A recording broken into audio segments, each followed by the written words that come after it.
Saya ingin langsung minta tanggapan Pak Jamal. Tadi ada statement keras PSSI berguru pada FIFA, sarang mafia juga.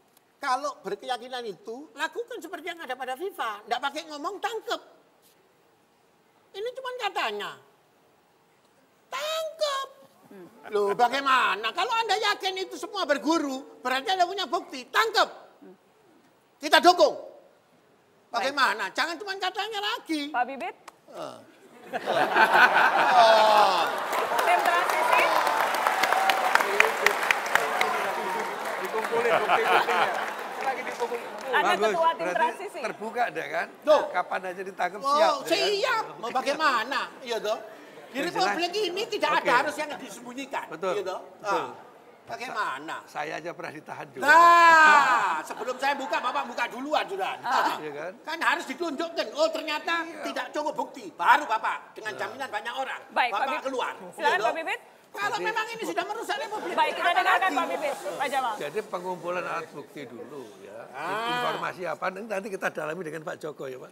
Baik. Pak dalami dengan Pak Joko, nanti apa sih alat buktinya apa, nanti dari tim transisi akan serahkan menteri. Oke, baik. Yang jelas yang sudah melapor adalah seseorang dengan berinisial BS dan kuasa hukum BS saat ini berada di studio Matanajo. Ada Mas Isnur. Mas Isnur ini adalah dari LBH Jakarta. Mas Isnur, ada di mana? Terima kasih sudah hadir. Klien Anda sudah resmi melapor ke Bareskrim soal match fixing ini ya? Ya. Sudah resmi. Ya. Selain membawa rekaman yang menggegerkan itu soal dugaan pengaturan skor saat SEA Games, apalagi bukti yang dibawa? Jadi BS ini ketika melaporkan, kita minta semua buktinya dibawa. Dia akan menyerahkan semua nomor rekening di mana dia terlibat. Dia akan menyerahkan semua nomor rekening di mana ada bukti transfer semuanya kepada pelaku, baik pemain, pelatih, manajer klub atau pengurus PSSI. Dia juga punya nomor telepon, dia punya 8 nomor telepon yang membuktikan semua komunikasi telepon antara dia dengan seluruh aktor yang dia suap. Tentu itu menjadi domainnya penyidik, di mana penyidik bisa melakukan pendalaman, pengembangan ke PPATK dan lain-lain untuk mengejar semua bukti-bukti yang lain. Dan dia juga sudah mengontak banyak pendukung, baik saksi, pelatih, manajer klub atau pemain yang siap memberikan dukungan dan saksi buat dia. Seperti mungkin Pak Mas Febri, Mas Gunawan, ada banyak pemain-pemain lain yang siap memberikan kesaksian di penyidik, walau belum siap untuk tampil di depan publik. Tapi memang kita harus mendukung mereka. Saya khawatir nih, Mas Gunawan dan Mas Febri ini jangan-jangan setelah dari sini di-ban. Mereka dikasih sanksi, nggak bisa bermain seumur hidup misalnya. Pak Jamal dan Menpora mungkin harus menjamin mereka nih, saksi-saksi pelaku-pelaku yang mau membongkar, tidak ada sanksi buat mereka. Harus ada perlindungan buat whistleblower. Bukan hanya perlindungan keamanan, nyawa, dan keluarga, tapi perlindungan mereka punya karir ke depan yang baik.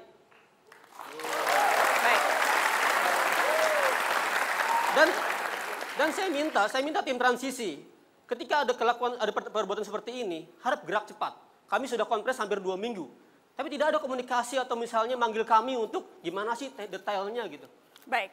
Seperti itu, kami harapkan penegak hukum bisa bergerak cepat sehingga semuanya ketangkep dan juga terungkap semuanya. Yang jelas pengaduan klien Anda adalah pengaduan pertama yang masuk ke Bareskrim. Setelah tadi dicek memang jadi jelas, klien Anda sudah melaporkan, sudah ada pengaduan dan bukti-bukti akan segera dilengkapi. Iya, karena selama ini yang ada hanya bicara saja, sekarang kita bicara karena hukum.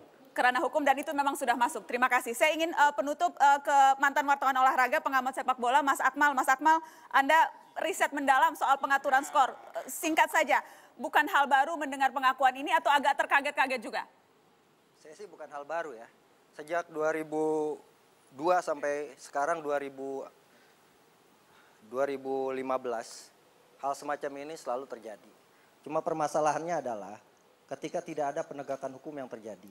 Ini yang terjadi selama ini. Pertama misalnya, ketika mereka mau melapor ke PSSI, itu terjadi 2013 misalnya. Pak Jamal Aziz ada di situ. PSMS ingin mengakui terjadi pengaturan skor dengan PSSA Asahan. Yang terjadi adalah PSMS diancam untuk dihukum pemainnya. Ini fakta loh Pak. Gitu. Artinya, saya tuh berharap kemudian kepada teman-teman, kemudian stakeholder sepak bola yang kemudian mengakui bahwa memang terjadi pengaturan skor di sepak bola Indonesia, ini justru dilindungi gitu. Saya ingin kita belajar dari misalnya Spanyol. Federasi sepak bola Spanyol ketika dilaporkan oleh entah itu LSM atau sebagainya, ketika mereka dilaporkan ada terjadi pengaturan skor di La Liga, maka Presiden sepak bola Spanyol berkata, mari kumpulkan kita selesaikan sama-sama. Gitu. Bukan kemudian PSSI justru buktikan dong. Ini kan tugas PSSI semuanya untuk membuktikan. Gitu kan. Kalau PSSI kemudian tidak bisa membuktikan, ya tidak usah menjadi pengurus PSSI. Menurut saya seperti itu. Kemudian yang kedua, saya pikir saya berharap kepada semua pemain sepak bola, pelaku, manajer, pelatih dan sebagainya. Sekaranglah kita buka-bukaan, mumpung sepak bola kita lagi sepi gitu kan. Tidak ada pertandingan, mumpung juga bulan puasa, kita buka semua, nanti habis lebaran kita buka lembaran baru. Jangan sampai kemudian terulang lagi pengaturan-pengaturan skor yang terjadi. Saya pikir kalau Pak Jamal Aziz tadi mengatakan hal yang dia sampaikan tadi, saya senyum-senyum gitu. Pak Jamal Aziz ini tahu apa pura-pura nggak tahu gitu ya. Baik. Jadi begini. Baik. Ini bulan puasa. Baik. Anda jangan menyebar fitnah. Tahu pura-pura tidak tahu. Itu berarti tidak benar. Itu fitnah itu. Saya pikir bukan fitnah. Anda mengatakan tahu PSSM dengan asahan. Anda bilang nanti Baik. tidak boleh. Harusnya Anda sebagai wartawan berikan. Ya siap. Jangan Belum banyak lama. ngomong. Jangan cari Nanti ngomong di dulu sini, Pak cari Jamal Aziz, panggung. dengar dulu dong. Baik. Ini waktunya sudah habis sesungguhnya. Waktunya Jangan sudah emosi habis. itu. Tidak emosi, ini karakter saya. Baik. Waktunya sudah habis. Waktunya sudah habis. Terima kasih sudah hadir di Mata Najwa malam hari ini. Poinnya di situ, kita akan tunggu penegakan hukum. PSSI harus lapor ke Siap. polisi. Siap untuk Setiap apapun. menerima semua. Mendorong seluruh masyarakat pecinta sepak bola, mendorong agar buka-bukaan diteruskan sehingga bisa membuka lembaran baru. Terima kasih. Kita buka. Terima kasih sudah hadir di Mata Najwa. Sama-sama. Selamat malam, sampai jumpa.